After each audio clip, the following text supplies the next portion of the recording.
بسم اللہ الرحمن الرحیم۔ فضائل و مناقب۔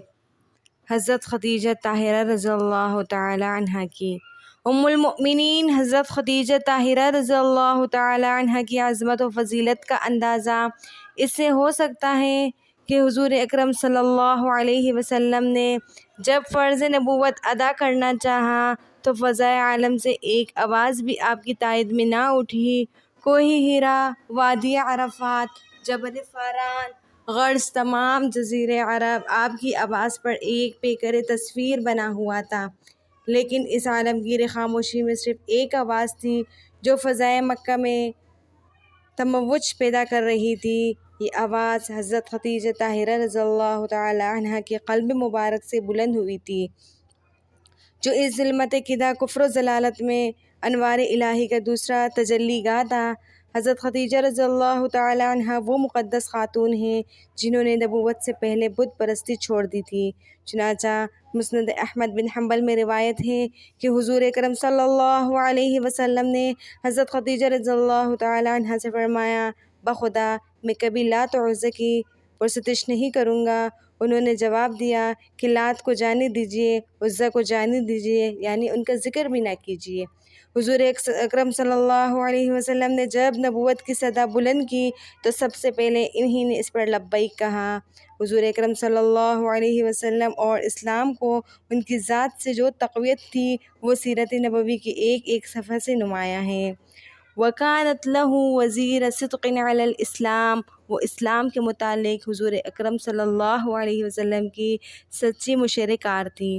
حضور اکرم صلی اللہ علیہ وسلم سے ان کو جو محبت تھی وہ اس سے ظاہر ہے کہ باوجود اس تمول اور اس دولت و ثروت کے جو ان کو حاصل تھی، حضور اکرم صلی اللہ علیہ وسلم کی خدمت میں خود کرتی تھی۔ چنانچہ صحیح بخاری میں روایت ہے کہ ایک مرتبہ حضرت جبرائیل علیہ السلام نے حضور اکرم صلی اللہ علیہ وسلم سے عرض کی کہ خدیجہ رضی اللہ تعالی عنہ برتن میں کچھ لا رہی ہے، آپ ان کو خدا کا اور میرا سلام پہنچا دیجیے۔ حضور اکرم صلی اللہ علیہ وسلم کو حضرت زید بن حارثہ سے سچی محبت تھی، لیکن وہ مکہ میں غلام کی حیثیت سے رہتے تھے۔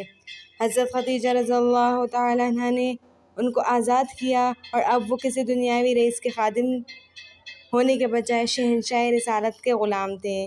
حضور اکرم صلی اللہ علیہ وسلم کو بھی حضرت خدیجہ سے بے انتہا محبت تھی۔ آپ نے ان کی زندگی تک دوسری شادی نہیں کی۔ ان کی وفات کے بعد آپ کا معمول تھا کہ جب گھر میں کوئی جانور ذبح ہوتا تو آپ ڈھونڈ ڈھونڈ کر ان کی سہیلیوں کے پاس گوشت بھجواتے تھے۔ حضرت عائشہ رضی اللہ تعالی عنہ کہتی ہے کہ گو میں نے حضرت خدیجہ رضی اللہ تعالیٰ عنہ کو نہیں دیکھا، لیکن مجھ کو جس قدر ان پر رشک آتا تھا کسی اور پر نہیں آتا تھا، جس کی وجہ یہ تھی کہ حضور اکرم صلی اللہ علیہ وسلم ہمیشہ ان کا ذکر کیا کرتے تھے۔ ایک دفعہ میں نے اس پر آپ کو رنجیدہ کیا، لیکن آپ نے فرمایا کہ خدا نے مجھ کو ان کی محبت دی ہے۔ ایک دفعہ حضرت خدیجہ رضی اللہ تعالی عنہ کے انتقال کے بعد ان کی بہن حالہ رضی اللہ عنہا حضور اکرم صلی اللہ علیہ وسلم سے ملنے آئی اور استئذان کے قاعدے سے اندر آنے کی اجازت مانگی۔ ان کی آواز حضرت خدیجہ رضی اللہ عنہا سے ملتی تھی۔ آپ کے کانوں میں آواز پڑی تو حضرت خدیجہ رضی اللہ عنہا یاد آ گئی اور آپ جھجک اٹھے اور فرمایا کہ حالہ ہوگی۔ حضرت عائشہ رضی اللہ عنہا بھی موجود تھی۔ ان کو نہایت رشک ہوا، بولی کہ کیا آپ ایک بڑھیا کو یاد کیا کرتے ہیں جو مر چکی، اور خدا نے ان سے اچھی بیوی آپ کو دی ہے۔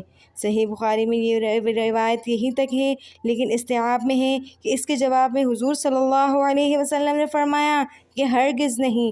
جب لوگوں نے میری تکذیب کی تو انہوں نے تصدیق کی، جب لوگ کافر تھے وہ اسلام لائے، جب میرا کوئی معین مددگار نہ تھا تو انہوں نے میری مدد کی، اور میری اولاد انہی سے ہوئی۔ حضرت خدیجہ رضی اللہ عنہا کے مناقب میں بہت سے حدیثیں مروی ہیں۔ خیر نسائها مریم بنت عمران و خیر نسائها خدیجہ بنت خویلد۔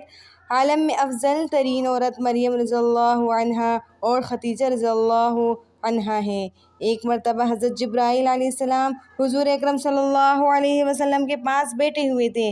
خدیجہ رضی اللہ عنہا آئی، فرمایا بشرھا ببیت فی الجنت من قصب لا صخب فیہ ولا نصب، ان کو جنت میں ایسے گھر کی بشارت سنا دیجئے جو موتی کا ہوگا اور جس میں شور و شغل اور محنت اور مشقت نہ ہوگی۔ سبحان اللہ۔